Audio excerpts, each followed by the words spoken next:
दिवसीय वर्णनाट्य कार्यसूची के साथ आयोजित किया गया डिगबोई महाविद्यालय की हीरक जयंती समारोह के समापन कार्यक्रम आज आयोजन किया गया। अनुष्ठान के तीसरे दिन उपस्थित थे मंत्री पवित्र मार्घरेटा।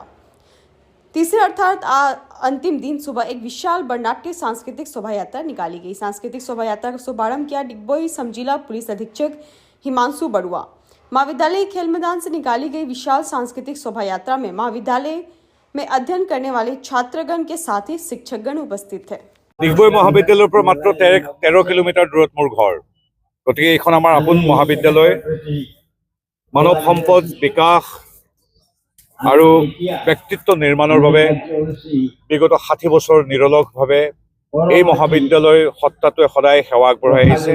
আজি এই হীৰক জয়ন্তীৰ সোণালী মুহূৰ্তত এগৰাকী শুভাকাংক্ষী হিচাপে পৰিয়ালৰ সদস্যৰ হিচাপে আজি আহি উপস্থিত হৈছো আমাৰ ছাত্ৰ ছাত্ৰী আৰু সন্মানীয় প্ৰাক্তন আৰু বৰ্তমানৰ শিক্ষক শিক্ষয়িত্ৰী কৰ্মচাৰীৰ বৃন্দৰ সৈতে কথা পাতিবলৈ আৰু এই উৎসৱমুখৰ পৰিৱেশৰ অংশ হ'বলৈ খুবেই ভাল লাগিছে। ডিগবৈ মহাবিদ্যালয় সদায় একক আৰু অনন্য। নাম নললে বুলি বিৰোধী হাল্লা কৰি আছে।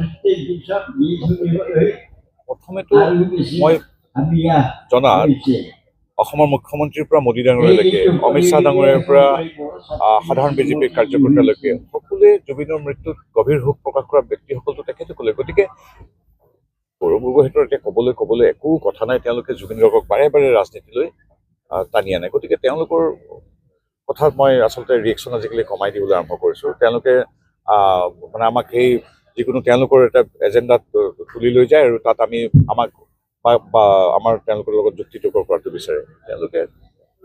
তেওঁলোকৰ কথা আমি সদ্যহতে তেওঁলোকে যিখিনি ৰাজনৈতিক কাম কৰিবলৈ যায় আমি তেওঁলোকৰ কাম কৰাত আমি ৰাইজৰ ওচৰত আছোঁ। আৰু জুবিন গাৰ্গ সদায় একক অনন্য অদ্বিতীয় প্ৰাণৰ আৰু জুবিন গাৰ্গৰ প্ৰতি শ্ৰদ্ধা প্ৰতি অসমীয়াৰ আছে, ভাৰতীয়ৰ আছে।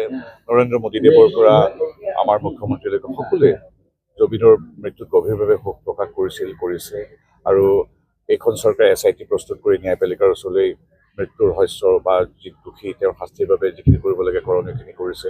জুবিনৰ স্মৃতি যাতে অধিক সুন্দৰভাৱে সংৰক্ষিত হয়, তেওঁৰ গীত মাত যদি প্ৰসাৰিত হয় আৰু ভালকৈ আৰু প্ৰচাৰিত হয় তাৰ বাবে যিখিনি প্ৰণালীবদ্ধ কাম কৰিব লাগে তাৰ বাবে ইতিমধ্যে আঁচনি গ্ৰহণ কৰাই হৈছে। গতিকে এই গীত মাত সংস্কৃতি বা জুবিনৰ দুখী শাস্তি পোৱা এই কামবিলাকৰ কথা সুকীয়া। তাত প্ৰত্যেকগৰাকী অসমীয়াৰ মাত মতাৰ অধিকাৰ আছে, সকলোৰে বুকুত জুবিন গাৰ্গ আছে। কিন্তু ৰাজনৈতিক কাৰণত বেলেগ একো সকলো কথা বাদ দি ৰাজনৈতিক কাৰণত ৰাজনীতি বেয়া পাওঁ জুবিনক বাৰে বাৰে টানি আনি যি ৰাজনৈতিক লাভ পাম বুলি ভাবি যিবিলাক গৌৰৱ গগৈ বা অখিল গগৈতে যি কৰিছে সেইটো কেতিয়াও গ্ৰহণযোগ্য নহয়। সময় অসমবাসী ৰাইজ তেওঁলোকে তাৰ বিচাৰ কৰিব। डिगबोई से प्रदीप देवनाथ की रिपोर्ट, Delhi 24 लाइव।